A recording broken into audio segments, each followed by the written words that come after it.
दोस्तों, स्वागत है आप सभी का ऑनलाइन एसटीटी पॉइंट में। आज की क्लास में हम देखने वाले हैं लूसेंट से रिलेटेड 100 ऐसे महत्वपूर्ण प्रश्न जो कि आपके एग्जाम में काफी बार रिपीटेड हुए हैं और जहां से प्यारे दोस्तों प्रश्न बनने की ज्यादा संभावनाएं रहती हैं। अगर आप किसी भी वनडे एग्जाम की प्रिपरेशन कर रहे हैं तो कहीं ना कहीं ये क्लास आपके उस एग्जाम के लिए बहुत ही लाभदायक साबित होने वाला है। तो चलिए वीडियो सेशन को शुरू करते हैं। आपको बता दें प्यारे दोस्तों, 100 प्रश्नों में हमने उन्हीं प्रश्नों को लिया है जहां से प्रश्न काफी बार पूछे गए हैं और आप इन 100 प्रश्नों में कितने सही प्रश्नों का जवाब दे पाते हैं ये भी आप हमें कमेंट बॉक्स में जरूर बताएं।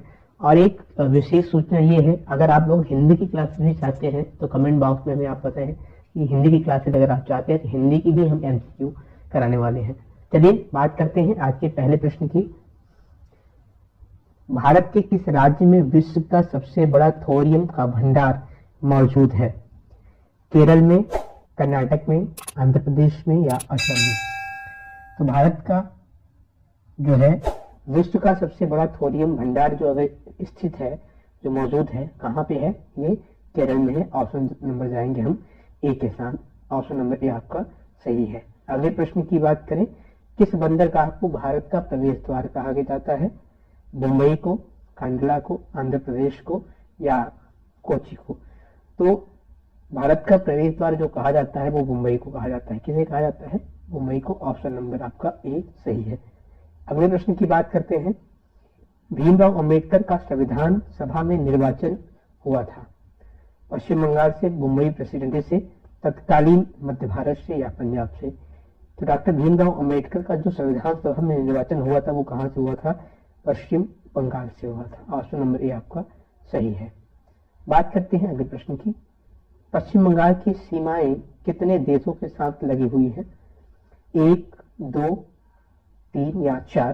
तो पश्चिम बंगाल की सीमाएं जो है कुल 3 देशों के साथ लगी हुई है। कितने? 3 देशों के साथ लगी हुई है। अगले प्रश्न की बात करें, हड़प्पा सभ्यता के संपूर्ण क्षेत्र का विस्तार किस प्रकार का था? क्या कह सकते हैं आकार किस प्रकार का था? तो हड़प्पा सभ्यता के संपूर्ण क्षेत्र का जो आकार था प्यारे दोस्तों वो कैसा था? त्रिभुजाकार था। कैसा था प्यारे दोस्तों? त्रिभुजाकार। ऑप्शन नंबर आपका जो है सी सही है। अगले प्रश्न की बात करें, कर्नाटक का तृतीय युद्ध किस संधि के फलस्वरूप समाप्त हुआ था? तो कर्नाटक का जो तृतीय युद्ध है ये एला शापेल की संधि के फलस्वरूप समाप्त हुआ था। ऑप्शन नंबर ए आपका सही है। बढ़ते हैं अगले प्रश्न की तरफ, भारत का बादशाह उस समय कौन था जब ब्रिटेन की ईस्ट इंडिया कंपनी की स्थापना हुई थी? ये प्रश्न आपके एग्जाम में काफी बार पूछा भी गया है प्यारे दोस्तों। औरंगजेब, जहांगीर, अकबर या हुमायूं? तो भारत का उस समय बादशाह कौन था? अकबर थे जब ईस्ट इंडिया कंपनी की स्थापना हुई थी। ऑप्शन नंबर सी के साथ हम जाएंगे। बात करते हैं अगले प्रश्न की, कौन सा राजस्थान का मरुस्थलीय जिला नहीं है? और कोटा, बाड़मेर, जैसलमेर या चूरू? तो जो है राजस्थान का मरुस्थलीय जिला जो नहीं है वो कौन सा जिला है प्यारे दोस्तों? वो है आपका कोटा। ऑप्शन नंबर ए सही है। अगले प्रश्न की बात करें, संविधान सभा का चुनाव निम्न में से किस आधार पर हुआ है? समान अधिकार, सर्व मताधिकार, समिति मताधिकार या वर्गीय मताधिकार? तो संविधान सभा का जो चुनाव हुआ है प्यारे दोस्तों वो वर्गीय मताधिकार के आधार पर हुआ है। ऑप्शन नंबर डी आपका सही है। प्यारे दोस्तों, आपने इन 100 प्रश्नों में कितने प्रश्नों का जवाब आप सही दे पाते हैं ये आप हमें कमेंट बॉक्स में जरूर लिखें। और आपको बता दें, हिंदी की क्लासेस अगर आप चाहते हैं वो भी आप हमें कमेंट बॉक्स में बताएं कि हिंदी की क्लासेस भी हम शुरू कर दें। बात करते हैं अगले प्रश्न की, शिवाजी ने मजबूत नौसेना का गठन किया था। शिवाजी का सर्वप्रथम नौसैनिक बेड़ा कहाँ स्थापित था? कोलाबा, जंजीर, एलिफेंटा या इनमें से कोई नहीं? तो ये कहाँ पे था? कोलाबा में। ऑप्शन नंबर जाएंगे हम ए के साथ। बढ़ते हैं अगले प्रश्न की तरफ, भारत के निम्नलिखित बंदरगाहों में से कौन सा एक उड़ीसा तट पर अवस्थित है? हल्दिया, मुंबई, पारादीप या विशाखापट्टनम? तो कौन सी अवस्थित है प्यारे दोस्तों? पारादीप। ऑप्शन नंबर जाएंगे हम किसके साथ? सी के साथ।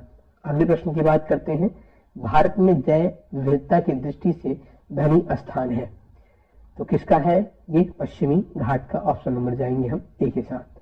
अगले प्रश्न की बात करें, हड़प्पा सभ्यता के अंतर्गत हल से जोते गए खेत का साक्ष्य कहां से मिला है? तो ये कहां से मिला है दोस्तों? रोपड़, लोथल, कालीबंगा या अरावली से। तो कहां से मिला है? ये मिला है प्यारे दोस्तों, ऑप्शन नंबर जाएंगे हम सी के साथ, कालीबंगा से मिला है। अगले प्रश्न की बात करें, सिंधु सभ्यता की ईंटों का अलंकरण किस स्थान से मिला है? तो ये भी कहां से मिला है प्यारे दोस्तों? कालीबंगा से मिला है। ऑप्शन नंबर हम ए के साथ जाएंगे। अगले प्रश्न की बात करते हैं, भारत में चंदन की लकड़ी के लिए प्रसिद्ध राज्य है असम, केरल, कर्नाटक या पश्चिम बंगाल। तो चंदन की लकड़ी के लिए जो प्रसिद्ध राज्य है प्यारे दोस्तों वो कौन सा राज्य है? कर्नाटक है। ऑप्शन नंबर सी आपका सही है। अगले प्रश्न की बात करें, संविधान सभा के सदस्य प्रतिनिधि थे। तो संविधान सभा के जो सदस्य थे वो जनता द्वारा अप्रत्यक्ष निर्वाचित थे। ऑप्शन नंबर जाएंगे बी के साथ। अगले प्रश्न की बात करें, मनुस्मृति मुख्यतः संबंधित है। तो मनुस्मृति मुख्यतः समाज की व्यवस्था से, कानून से, राज्य की कार्य पद्धति से या अर्थव्यवस्था से। तो मनुस्मृति जो है मुख्यतः प्यारे दोस्तों समाज की व्यवस्था से संबंधित है। ऑप्शन नंबर ए आपका सही था। भारत के संविधान को किसने बनाया था? तो भारत के संविधान को संविधान सभा ने, ब्रिटिश संसद ने या भारतीय संसद ने या गवर्नर जनरल ने। तो भारत की संविधान को संविधान सभा ने बनाया था। किसने बनाया था? संविधान सभा में। ऑप्शन नंबर आपका ए सही है। बढ़ते हैं अगले प्रश्न की तरफ, गायत्री मंत्र की रचना किसने की थी? तो गायत्री मंत्र की जो रचना है वो विश्वामित्र ने की थी। किसने की थी प्यारे दोस्तों? विश्वामित्र ने जो है गायत्री मंत्र की रचना की थी।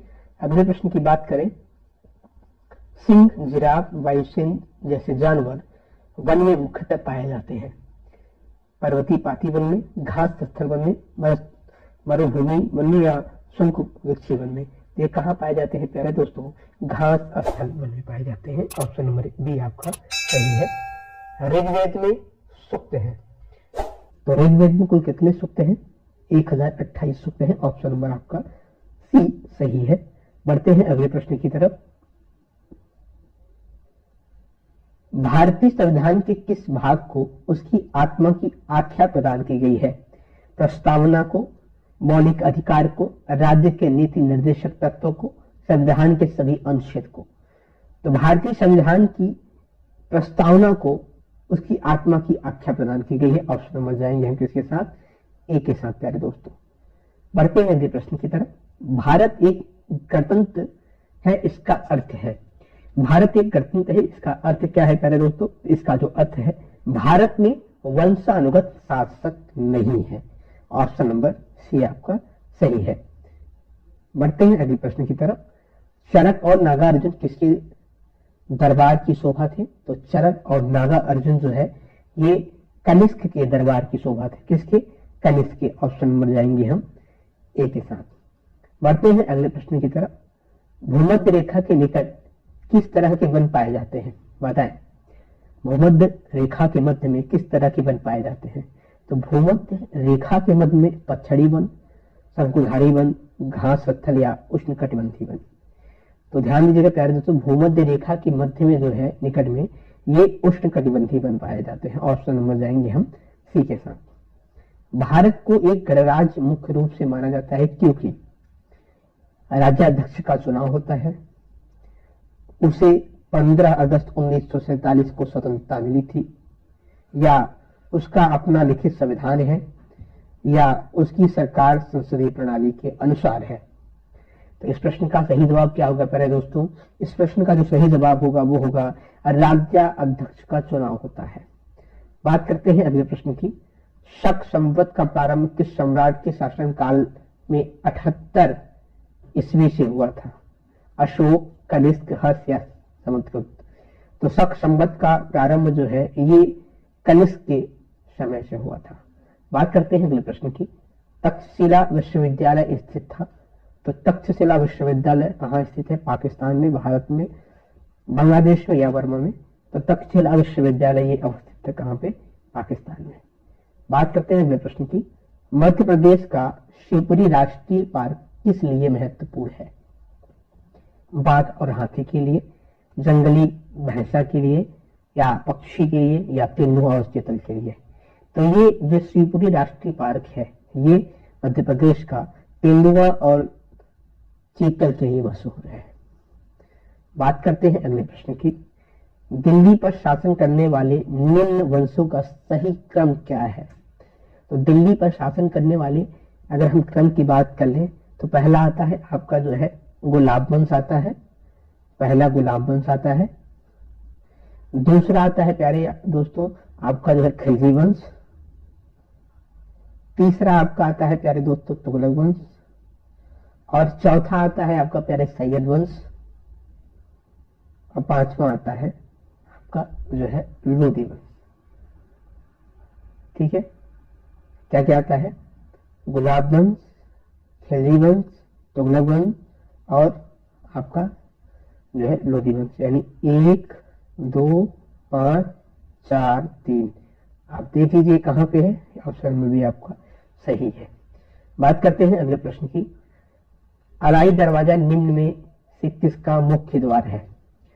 तो अलाई दरवाजा निम्न में से जो है कुतुब मीनार का ये मुख्य द्वार है। अगले प्रश्न की बात करें, डॉल्फिन नोच नामक चट्टान के पीछे कौन सा बंदरगाह स्थित है?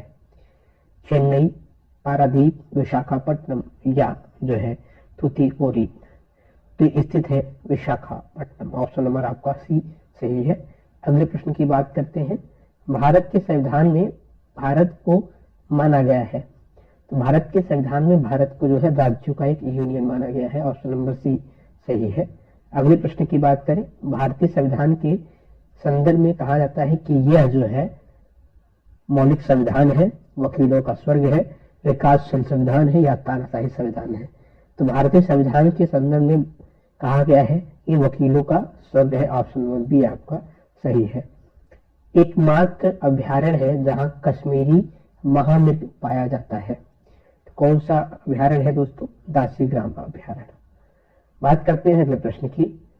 निम्न में से किसका आक्रमण भारत पर किया गया था द्वितीय तुर्क आक्रमण था?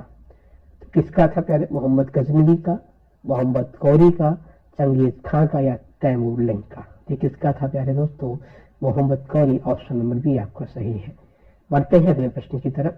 कृष्णदेव राय राजा थे, कृष्णदेव राय राजा जो है कहाँ के थे? ये विजयनगर साम्राज्य के राजा थे। ऑप्शन नंबर सी सही है। अगले प्रश्न की बात करते हैं प्यारे दोस्तों, चार मीनार का निर्माण किसने करवाया था? तो चार मीनार का निर्माण जो है ये कुली कुतुब शाह ने करवाया था। किसने? कुली कुतुब शाह ने करवाया था चार मीनार का निर्माण, जो हैदराबाद में स्थित है। बात करते हैं अगले प्रश्न की। कपास उगाने के लिए कौन सी मिट्टी की, यहाँ कपास होगा, कपास उगाने के लिए कौन सी मिट्टी की उपयुक्त होती है? तो कपास उगाने के लिए रेतीली मिट्टी, चिकनी मिट्टी, काली मिट्टी या दमोर मिट्टी? तो कौन सा होती है? ये काली मिट्टी जो है सबसे उपयुक्त मिट्टी मानी जाती है कपास उगाने के लिए। अगले प्रश्न की बात करें, भारतीय संविधान की कौन सी विशेष व्यवस्था इंग्लैंड से ली गई है? संसदीय प्रणाली, संघीय प्रणाली या मूल अधिकार या सर्वोच्च न्यायालय? तो भारतीय संविधान की संसदीय प्रणाली को जो है ये कहां से लिया गया है? इंग्लैंड से लिया गया है। ऑप्शन नंबर ए सही है। अगले प्रश्न की बात करें, गोलकुंडा कहाँ स्थित अवस्थित है? भीषुर में, हैदराबाद में, मैसूर या चेन्नई में? तो गोलकुंडा कहाँ स्थित है दोस्तों? हैदराबाद में स्थित है। ऑप्शन नंबर बी आपका सही है। सिंधु सभ्यता की मुद्रा में किस देवता के रामतुल्य चित्रांकन मिलता है? तो मिलता है आद्य शिव का। ऑप्शन नंबर ए सही है। अगले प्रश्न की बात करें, अकबर के शासन में महाभारत का फारसी भाषा में अनुवाद किया गया था, वह किस नाम से जाना जाता है? तो ये जाना जाता है प्यारे दोस्तों रत्ननामा के नाम से जाना जाता है। ऑप्शन नंबर बी आपका सही है। बढ़ते हैं अगले प्रश्न की तरफ। ऊंचे क्षेत्रों में लेटराइट मृदा की रचना होती है, तो ऊंचे क्षेत्रों में लेटराइट मृदा की जो संरचना होती है वो कैसी होती है? अम्लीय होती है। ऑप्शन नंबर जाएंगे हम सी के साथ। अगले प्रश्न की बात करें, भारत की संघीय व्यवस्था के किस देश की संघीय व्यवस्था से अधिक समानता रखती है? तो भारत की जो संघीय व्यवस्था है वो कनाडा की संघीय व्यवस्था से अधिक समानता रखती है। अगले प्रश्न की बात करते हैं, निम्नलिखित में से कौन सा अंतिम मुगल सम्राट थे? तो अंतिम मुगल सम्राट की बात करें तो बहादुर शाह द्वितीय थे। ऑप्शन नंबर जाएंगे हम सी के साथ। अगले प्रश्न की बात करते हैं प्यारे दोस्तों, वर्तमान में भारतीय संविधान में कुल कितनी अनुसूचियां हैं? तो वर्तमान में भारतीय संविधान की बात करें तो कुल 12 अनुसूचियां हैं। कितनी अनुसूचियां हैं? 12 अनुसूचियां। लेकिन जब ये बनाया गया था उस समय कितनी थी? 8 अनुसूचियां थी। अगला प्रश्न बनता है इसी से आपका, किस संविधान संशोधन अधिनियम के द्वारा भारतीय संविधान में 9वीं अनुसूची जोड़ी गई थी? पहली, दूसरी या 7वां या 9वां? तो संविधान संशोधन पहला जो हुआ था उसमें आपका 9वीं अनुसूची को जो है जोड़ा गया था। ऑप्शन नंबर ए सही है। लेटराइट मिट्टी महत्वपूर्ण रूप से पाई जाती है। तो जो लेटराइट मिट्टी है ये मुख्य रूप से कहाँ पाई जाती है? मालाबार तटीय क्षेत्र में, कोरोमंडल तटीय क्षेत्र में, बुंदेलखंड के पठार में या बस्तर का पठार में। तो मुख्य रूप से मालाबार पठार में पाई जाती है। ऑप्शन नंबर ए सही है। बात करते हैं अगले प्रश्न की। अकबर द्वारा बनाए गए उपासना भवन पूजा गृह का क्या नाम था? तो अकबर द्वारा बनाए गए उपासना भवन पूजा गृह का जो नाम था वो था इबादत खाना था। ऑप्शन नंबर जाएंगे हम किसके साथ? सी के साथ जाएंगे। अगले प्रश्न की बात करते हैं। भारतीय संविधान की तीसरी अनुसूची का संबंध है। तो भारतीय संविधान की तीसरी अनुसूची का जो संबंध है वो शपथ और प्रतिज्ञान से है। इससे शपथ और प्रतिज्ञान से। ऑप्शन नंबर बी सही है। अगले प्रश्न की बात करते हैं। दालचीनी पेड़ के किस भाग से एकत्र की जाती है? पत्ते से, तना से, जड़ से या छाल से? तो दालचीनी जो है ये छाल से जो है एकत्र की जाती है। ऑप्शन नंबर डी आपका सही है। अगले प्रश्न की बात करते हैं प्यारे दोस्तों। बाबर मूल रूप से कहाँ का शासक था? फरगान का, कंधार का, तक्षशिला का या पंजाब का? तो बाबर जो है मूल रूप से अगर हम बात करें कहाँ का शासक था तो फरगान का था। ऑप्शन नंबर ए आपका सही है। अगले प्रश्न की बात करें। भारतीय संविधान के किन अनुच्छेदों में नागरिकता संबंधी प्रावधान है? तो ये किसमें है प्यारे दोस्तों? अनुच्छेद जो है 5 से 11 में जो है नागरिकता से संबंधित प्रावधान दिए गए हैं। अनुच्छेद 5 से 11 में। अगला प्रश्न आपके स्क्रीन पर रहा। किसने मुगल सम्राट की राजधानी को आगरा से दिल्ली स्थानांतरित किया था? तो किसने किया था दोस्तों? ये शाहजहां ने किया था। ऑप्शन नंबर जो है आपका डी सही। शाहजहां ने जो है अपनी मुगल सम्राट की जो राजधानी थी वो दिल्ली से स्थानांतरित कर, आगरा से स्थानांतरित करके दिल्ली किया था। ये बहुत ही महत्वपूर्ण प्रश्न दोस्तों, काफी बार आपके एग्जाम में ये पूछा भी गया है। अगले प्रश्न की बात करें। मसालों का बगीचा उपनाम से प्रसिद्ध राज्य है। मसालों के बगीचे के उपनाम से प्रसिद्ध जो राज्य है वो कौन सा राज्य है प्यारे दोस्तों? कर्नाटक, केरल या झारखंड या गोवा? तो इसके लिए जो प्रसिद्ध राज्य है वो कौन सा राज्य है? केरल है। ऑप्शन नंबर जाएंगे हम बी के साथ। अगले प्रश्न की बात करें। भारतीय संविधान का कौन सा अनुच्छेद राष्ट्रपति के पद के लिए पुनः निर्वाचन की योग्यता निर्धारित करता है? तो कौन सा अनुच्छेद है दोस्तों? अनुच्छेद जो है 57 है, 57। ऑप्शन बी आपका सही है। अगले प्रश्न की बात करें। निम्नलिखित में से गुरिल्ला युद्ध का पथ प्रदर्शक कौन था? तो गुरिल्ला युद्ध के पथ प्रदर्शक कौन थे दोस्तों? औरंगजेब, अकबर, बालाजी या शिवाजी? थे कौन थे? शिवाजी थे। ऑप्शन नंबर जाएंगे हम किसके साथ? सी के साथ। अगले प्रश्न की बात करते हैं। भारत में लाल मिट्टी का सर्वाधिक विस्तार पाया जाता है। तो ये कहाँ पाया जाता है? पाया जाता है आंध्र प्रदेश और तमिलनाडु में। अगले प्रश्न की बात करते हैं प्यारे दोस्तों। भारत में किस राज्य को भारत का चावल का कटोरा कहते हैं? ये किसे कहते हैं? केरल को, कर्नाटक को, आंध्र प्रदेश को या तमिलनाडु को? ये कहते हैं किसे प्यारे दोस्तों? ये कहते हैं तमिलनाडु को जो है भारत का चावल का कटोरा कहते हैं। ऑप्शन नंबर जाएंगे हम डी के साथ। अगले प्रश्न की बात करते हैं। नाथपा झाकड़ी परियोजना किस नदी पर स्थित है? सतलज, रावी, व्यास या चेनाब? तो ये किस नदी पर है दोस्तों? ये सतलज नदी पर है। कहाँ पे है? जम्मू एंड कश्मीर में स्थित है, सतलज नदी पे। बात करते हैं अगले प्रश्न की। कॉफी किस क्षेत्र का पौधा होता है? तो कॉफी जो है ये उष्ण कटिबंधीय छायादार क्षेत्र का जो है पौधा माना जाता है। ऑप्शन नंबर जाएंगे हम ए के साथ। बात करते हैं अगले प्रश्न की। मौलिक अधिकार के अंतर्गत कौन सा अनुच्छेद बच्चों के शोषण से संबंधित है? अनुच्छेद 17, अनुच्छेद 19, अनुच्छेद 23 या अनुच्छेद 24? तो मौलिक अधिकार के अंतर्गत जो है अनुच्छेद 24 जो है प्यारे दोस्तों ये बच्चों के शोषण से संबंधित है। ऑप्शन नंबर आपका जाएगा, हम जाएंगे डी के साथ। बात करते हैं अगले प्रश्न की। शिवाजी के प्रशासन में पेशवा कहा जाता था। धार्मिक मामलों के मंत्री को, रक्षा मंत्री को, प्रधानमंत्री को या न्याय मंत्री को। तो शिवाजी के प्रशासनिक पेशवा किसे कहा जाता था प्यारे दोस्तों? ये कहा जाता था प्रधानमंत्री को। बात करते हैं अगले प्रश्न की। भारत के किस राज्य में जाड़े के मौसम में वर्षा होती है? केरल, तमिलनाडु, पश्चिम बंगाल या उड़ीसा? बताएं किस राज्य में होती है प्यारे दोस्तों? भारत के किस राज्य में जाड़े के मौसम में जो है वर्षा होती है? तो ये होता है किस राज्य में प्यारे दोस्तों? ये होता है आपका तमिलनाडु में। ऑप्शन नंबर जाएंगे हम बी के साथ। अगले प्रश्न की बात करें, भारतीय संविधान के किस अनुच्छेद में अल्पसंख्यकों के हितों के संरक्षण की व्यवस्था है? अनुच्छेद 32, अनुच्छेद 29, अनुच्छेद 19 या अनुच्छेद 14? तो किसमें है? अनुच्छेद 29 में जो है अल्पसंख्यकों के संरक्षण की हितों की बात की गई है। बात करते हैं अगले प्रश्न की। वे दो राज्य कौन से हैं जिनमें लौटते हुए मानसून के दौरान प्रायः चक्रवात आते हैं? कर्नाटक और केरल, पंजाब और हरियाणा, बिहार और असम या आंध्र प्रदेश और उड़ीसा? तो कौन से राज्य है प्यारे दोस्तों? ये है आंध्र प्रदेश और उड़ीसा। ऑप्शन नंबर जाएंगे हम सी के साथ, डी के साथ। बात करते हैं अगले प्रश्न की। किस मिट्टी में कृषि के लिए सिंचाई की आवश्यकता नहीं होती है? लाल मिट्टी में, काली मिट्टी में, जलोढ़ मिट्टी में या लेटराइट मिट्टी में? तो किस मिट्टी में होती है प्यारे दोस्तों? ये होती है काली मिट्टी में। ऑप्शन नंबर जाएंगे हम बी के साथ। भारतीय संविधान का कौन सा अनुच्छेद राज्य सरकारों को ग्राम पंचायत के गठन का निर्देश देता है? अनुच्छेद 51, अनुच्छेद 32, अनुच्छेद 37 या अनुच्छेद 40? तो भारतीय संविधान का जो है अनुच्छेद 40 जो है ये राज्य सरकारों को ग्राम पंचायत का गठन करने का निर्देश देता है। कौन? अनुच्छेद 40। ऑप्शन नंबर डी आपका सही है। भारत का संविधान भारत को कैसे वर्णित करता है? तो भारत का संविधान भारत को राज्यों के संघ के रूप में वर्णित करता है। ऑप्शन नंबर बी आपका सही है। बात करते हैं अगले प्रश्न की। चौथ क्या है? औरंगजेब द्वारा लगाया गया एक धार्मिक कर है, शिवाजी के द्वारा लगाया गया एक मार्ग कर है, अकबर के द्वारा वसूल किया जाने वाला एक सिंचाई कर है, या पड़ोसी राज्यों पर शिवाजी द्वारा लगाया गया एक भूमि कर है?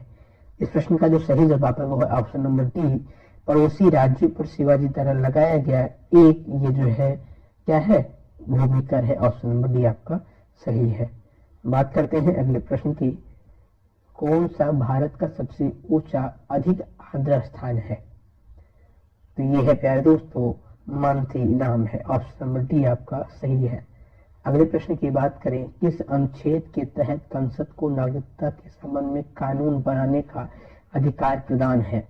अनुच्छेद 5, अनुच्छेद 9, अनुच्छेद 10 या अनुच्छेद 11? ये किसमें है प्यारे दोस्तों? अनुच्छेद 11 में स्थित है। अगले प्रश्न की बात करें, खेतड़ी किसके लिए प्रसिद्ध है? तो खेतड़ी जो है ये प्रसिद्ध है तांबा के लिए। किसके लिए? तांबा के लिए प्रसिद्ध है। अगले प्रश्न की बात करते हैं, फ्रांसीसियों को चंदावर की बस्ती किसने भेंट की थी? तो फ्रांसीसियों को चंदावर की जो बस्ती है वो इब्राहिम खान ने भेंट किया था। अगले प्रश्न की बात करते हैं, वायुमंडल में प्रायः गर्मी कहाँ से आती है? तो वायुमंडल में प्रायः गर्मी जो है वो आती है कहाँ से? विकिरण से आती है। ऑप्शन नंबर सी आपका सही है। अगले प्रश्न की बात करते हैं प्यारे दोस्तों, कितने वर्षों तक लगातार बाहर रहने पर नागरिकता समाप्त हो जाती है? तो ये कितने वर्षों तक लगातार? 3, 5, 7 या 9? कितने वर्षों तक? 7 वर्षों तक लगातार बाहर रहने पर जो है ये नागरिकता समाप्त हो जाती है। ऑप्शन नंबर सी आपका सही है। अगले प्रश्न की बात करते हैं, भारत में ईस्ट इंडिया कंपनी का पहला गवर्नर जनरल कौन था? बहुत ही इंपॉर्टेंट प्रश्न है दोस्तों। पहला गवर्नर जनरल पूछा है ईस्ट इंडिया कंपनी का भारत का, तो कौन था प्यारे दोस्तों? ये थे जो है Warren Hasting. Option number C आपका सही है। अगले प्रश्न की बात करते हैं, पनियान तथा इरुला जनजाति किस राज्य में निवास करती है? तो पनियान तथा इरुला जनजाति जो है ये मुख्य रूप से जो है केरल में निवास करती है। कहाँ पे करती है प्यारे दोस्तों? केरल में निवास करती है। ऑप्शन नंबर सी सही है। अगले प्रश्न की बात करते हैं, मध्य प्रदेश में अफीम की खेती जो है किस जिले में होती है? तो मध्य प्रदेश में अफीम की खेती देवास, रतलाम, मंदसौर या झाबुआ? इस प्रश्न का जो सही जवाब है वो है ऑप्शन नंबर सी, मंदसौर में जो है अफीम की खेती होती है। बात करते हैं अगले प्रश्न की। मौलिक अधिकार संविधान के किस भाग में वर्णित है? तो मौलिक अधिकार संविधान के भाग 3 में वर्णित है। किसमें? भाग 3 में वर्णित है। अगले प्रश्न की बात करते हैं। वह अंग्रेज जिसने सम्राट जहांगीर के दरबार में आकर भेंट किया था, तो कौन सा अंग्रेज था दोस्तों? सर टॉमस रो थे। ऑप्शन नंबर जाएंगे हम किसके साथ? ए के साथ। अगले प्रश्न की बात करते हैं। भारतीय संविधान के अंतर्गत मूल अधिकारों का संरक्षण कौन है? तो भारतीय संविधान के अंतर्गत जो है मूल अधिकारों का जो संरक्षक होता है वो कौन होता है? वो होता है न्यायपालिका। ऑप्शन नंबर जाएंगे हम सी के साथ। अगले प्रश्न की बात करते हैं। कम्बाला खेल किस राज्य में आयोजित किया जाता है? तो कम्बाला खेल जो है ये कर्नाटक में आयोजित किया जाता है। ऑप्शन नंबर सी सही है। अगले प्रश्न की बात करते हैं। रणजीत सिंह ने सुप्रसिद्ध कोहिनूर हीरा प्राप्त किया था, तो ये कहाँ से प्राप्त किया था दोस्तों? किसके द्वारा? जमा शाह से। किससे? जमा शाह से किया था। ऑप्शन नंबर बी सही है। अगले प्रश्न की बात करें। राज्य के नीति निर्देशक तत्वों का उल्लेख भारतीय संविधान के किस भाग में किया गया है? तो राज्य के नीति निर्देशक तत्वों का जो उल्लेख है प्यारे दोस्तों वो किस भाग में किया गया है? अनुच्छेद जो है 4 में, भाग 4 में किया गया है। माफी चाहेंगे, भाग 4 में किया गया है। ऑप्शन नंबर सी सही है। अगले प्रश्न की बात करें। भारत में अंग्रेजों के समय में प्रथम जनगणना किसके कार्यकाल में हुई थी? तो भारत में अंग्रेजों के समय जो है प्रथम जनगणना जो हुआ था वो लॉर्ड मेयो के समय हुआ था। ऑप्शन नंबर सी आपका सही है। बढ़ते हैं अगले प्रश्न की तरफ। भारतीय संविधान का कौन सा अंग समाजवादी व्यवस्था स्थापित करने की प्रेरणा देता है? ये कौन देता है दोस्तों? नीति निर्देशक तत्व देता है। नीति निर्देशक तत्व जो है भारतीय संविधान में जो है समाजवादी व्यवस्था स्थापित करने की जो है प्रेरणा देता है। ऑप्शन नंबर जाएंगे हम किसके साथ? सी के साथ जाएंगे प्यारे दोस्तों। बात करते हैं अगले प्रश्न की। अंग्रेजों के द्वारा रैयतवाड़ी बंदोबस्त लागू किया गया था, तो अंग्रेजों के द्वारा जो रैयतवाड़ी बंदोबस्त लागू किया गया था वो कहाँ किया गया था? मुंबई प्रेसिडेंसी में किया गया था। बात करते हैं अगले प्रश्न की। वेदों की ओर लौटो यह नारा किसने दिया था? वेदों की ओर लौटो यह नारा जो है किसने दिया था प्यारे दोस्तों? तो ये नारा किसने दिया था? दयानंद सरस्वती ने दिया था। किसने दिया था? दयानंद सरस्वती ने दिया था। बात करते हैं अगले प्रश्न की। निम्नलिखित में से कौन जनजाति मौसमी प्रवास से संबंधित है? थारू, भोटिया, जौनसारी या होक्सा? तो कौन सी जनजाति जो है प्यारे दोस्तों मौसमी प्रवास से संबंधित है? तो ये जनजाति है भोटिया जनजाति। ऑप्शन नंबर बी आपका सही है। बढ़ते हैं अगले प्रश्न की तरफ। प्रार्थना समाज की संस्थापक कौन थे? तो प्रार्थना समाज के संस्थापक जो है वो कौन थे प्यारे दोस्तों? आत्माराम पांडुरंगन थे। ऑप्शन नंबर डी आपका सही है। भारत की संघीय व्यवस्थापिका को किस नाम से जाना जाता है? तो भारत की संघीय व्यवस्थापिका को अगर हम बात कर ले प्यारे दोस्तों तो जाना जाता है संसद के नाम से। अगले प्रश्न की बात करें। निम्नलिखित में से किसने दिल्ली में खगोलीय वेधशाला जिसे जंतर मंतर कहते हैं बनवाई थी? तो ये किसने बनवाई थी? जय सिंह द्वितीय ने बनवाई थी। ऑप्शन नंबर जाएंगे हम बी के साथ। अगले प्रश्न की बात करें प्यारे दोस्तों।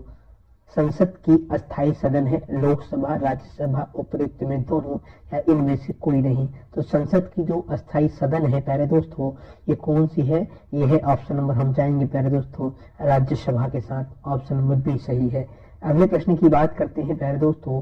निम्नलिखित में से कौन बीज गणित के क्षेत्र में अपने योगदान के लिए विशेष रूप से जाना जाता है?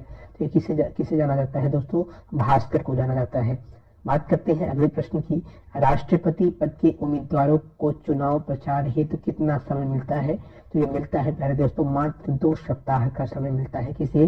राष्ट्रपति के पद के उम्मीदवारों के चुनाव प्रचार के लिए मात्र 2 सप्ताह का समय मिलता है। ऑप्शन नंबर हम जाएंगे इसके साथ 2 के साथ जाएंगे प्यारे दोस्तों। भारत का सबसे बड़ा जनजाति कौन सा है? तो भारत का सबसे बड़ा जनजाति समूह है कौन सा? गौड़ जनजाति है। अगले प्रश्न की बात करें प्यारे दोस्तों। अगला प्रश्न आपके स्क्रीन पर रहा। निम्नलिखित में से कौन सबसे प्राचीन वाद्य यंत्र है? तो वीणा है। ऑप्शन नंबर जाएंगे बी के साथ। अगले प्रश्न की बात कर लेते हैं प्यारे दोस्तों जिसका जवाब आपको हमें कमेंट बॉक्स में देना है। राज्यसभा की बैठकों का सभापतित्व कौन करता है? तो ये कौन करता है प्यारे दोस्तों? ये करते हैं उपराष्ट्रपति करते हैं। राष्ट्रपति करते हैं, प्रधानमंत्री करते हैं, स्पीकर करते हैं। तो कौन करता है, इसका जवाब आप हमें कमेंट बॉक्स में दें। क्लास आपको कैसी लगी ये भी आप हमें बताएं, और आपने इन 100 प्रश्नों में कितने प्रश्नों का सही जवाब दिया है ये भी आप हमें कमेंट बॉक्स में बताना।